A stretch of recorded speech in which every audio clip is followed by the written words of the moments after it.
কলঙৰ বান্ধটো ভঙাটো আমাৰ কাৰণে দুৰ্ভাগ্যজনক কাৰণ মই কালি ৰাতি 10টা বজাতো ইয়াত আছিলোঁ ৰাতিপুৱা 9টা বজাতো আছিলোঁ মই গোলাঘাটলৈ বুলি যাই কুঠৰি পাওঁতে খবৰ গ'ল যে 9:30 বজাত ইয়াত কিবা এটা অঘটন ঘটিছে লগে লগে ঘূৰি আহিলোঁ ইয়াত এতিয়া আমাৰ এইকেইদিন চৰ্চা হৈছে আছিল চুইচ গেট যে চুইচ গেটটো খুলিবনে আৰু খুলিবৰ হ'লে তাত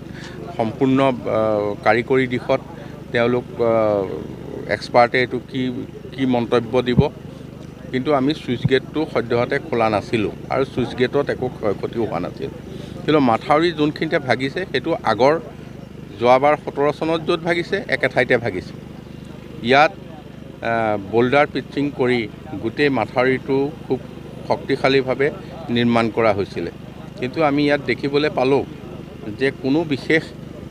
লক্ষণ নেদেখাকে প্ৰায় 10-15 মিনিটৰ ভিতৰতে মাথাউৰিটো বহি গ'ল নিশ্চয় মাথাউৰিটোৰ তলেদি কলঙৰ পূৰ্বৰ যিটো পানীৰ লেয়াৰ সেই লেয়াৰটোতে হয়তো তলেদি পানী কিবা প্ৰবাহিত হৈছিল যাৰ কাৰণে মাথাউৰিটো বহি যাবলৈ হ'ল যেটো কোনেও তাক প্ৰত্যক্ষ কৰিব নোৱাৰিলে গতিকে এইটো আমাৰ কাৰণে এটা পুনৰ দুৰ্ভাগ্য হৈছে আৰু লগতে যোৱা 17 চনৰ পানীতকৈ এবাৰ পানী যদিও বেছি আছে কলংখন পৰিষ্কাৰ হৈ থকা কাৰণে বা আজি প্ৰায়খিনি দলঙত লাগি থকা মেটেকাখিনি খৰটকীয়াভাৱে এৰুৱাই দিয়াৰ কাৰণে পানীটো পোনে পোনে গৈছে আৰু পানীটো উফন্দি আহি কাষৰ গাঁওকেইখনলৈ বৰ বেছি বিয়পিব পৰা নাই সেইকাৰণে ভাবিছোঁ এইবাৰ নিশ্চয় যোৱাবাৰৰ নিচিনা ভয়াৱহতা নহ'ব ৰাইজৰ যিমান ক্ষয়ক্ষতি হৈছিল সিমান পৰিমাণৰ ক্ষয়ক্ষতি নহ'ব আৰু চৰকাৰৰ তৰফৰ পৰাও আমি যিমানখিনি তৎপৰতা ল'ব লাগে সেইখিনি লোৱা হৈছে প্ৰতিখন গাঁৱত এজন চৰকাৰী বিষয়া মণ্ডল গাঁওবুঢ়া একোটা অঞ্চলহে দায়িত্ব এখন গাঁও দিয়া হৈছে 32খন ৰাজহ গাঁৱত ইয়াত থকা 32টা গ্ৰুপ কৰি দায়িত্ব দিয়া হৈছে যাতে কোনো ৰাইজৰ মানে যিখিনি অসুবিধা হ'ব পাৰে বুলি আমি সম্ভৱ কৰিছোঁ সেইখিনি যাতে নহয় ইয়াৰ কাৰণে SDRFৰ নাও বা অন্যান্য যিখিনি প্ৰয়োজনীয় কথা উদ্ধাৰ কাৰ্য প্ৰয়োজন হ'লে তাৰ কাৰণেও সেইখিনি আহিছে আৰু আজি দিনে পোহৰে এই অঘটনটো ঘটাৰ কাৰণে সকলোৱে নিজৰ বয় বস্তু গৰু গাই নি এটা সুৰক্ষিত ঠাইলৈ লৈ যাব পাৰিছে আৰু যিখিনি মানুহ কেৰিবাকৰিকে ধৰি বাকৰি অঞ্চলত বা কলঙৰ দুই পাৰে একেবাৰে কাষত আছিল তেখেতসকল তাৰ পৰা আঁতৰি গৈছে আৰু বাকীসকলৰ কাৰণে আমি কেম্পৰ কাৰণে স্কুল বা অন্যান্য যিখিনি ব্যৱস্থা সকলোখিনি ঠিক ঠাককৈ ৰাখিছোঁ অহা কালিৰ পৰা যাতে সেইসকল লোকক আমি ৰিলিফ দিব পাৰোঁ আজি তেখেতসকলক আমি সামান্যভাৱে কিছু সঁহাৰিহে জনোৱা হৈছে অহা কালিৰ পৰা আমি সেইখিনি বাকীখিনি যা যোগাৰ কৰি দিব পাৰিম বাৰিষা যেহেতু আৰম্ভ হৈছিল আৰম্ভণিতে হৈছে সম্পূৰ্ণ বাৰিষাটোৱে আছে এই ক্ষেত্ৰত আপোনালোকে চাওক যোৱাবাৰো আপোনালোকে দেখিছে যে এটা পানীৰ পৰা পিছৰ পানীটো অহালে প্ৰায় 15 দিনত এইটো নিৰ্মাণ হৈছিল আৰু বাটটো বন্ধ হৈছিল নিশ্চয় এইটো পানী বন্ধ হোৱাৰ পিছতে খৰটকীয়াভাৱে ইয়াৰ মুখখন পুনৰ বন্ধ কৰিব পাৰিব এতিয়া জিঅ' বেগেৰে নাই এতিয়া প্ৰতিৰোধৰ ব্যৱস্থা চেষ্টা কৰা হৈছে যাতে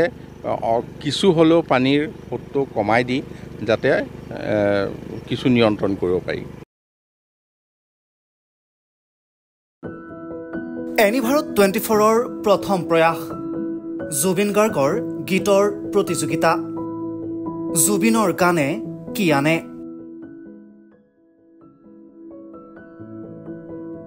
অডিশ্যনৰ বাবে যোগাযোগ কৰক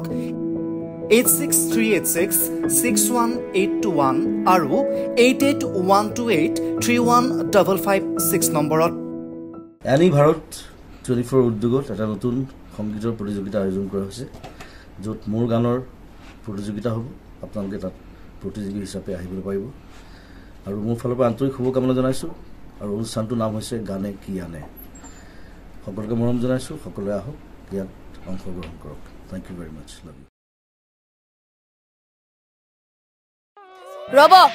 আপুনি যে এটা অপৰাধ কৰিবলৈ গৈ আছে আপুনি জানেনে এই নাবালিকা গৰাকীক এতিয়াই বিয়াত বহুৱাটো যে এটা অপৰাধ আপুনি জানেনে অপৰাধ কেনেকৈ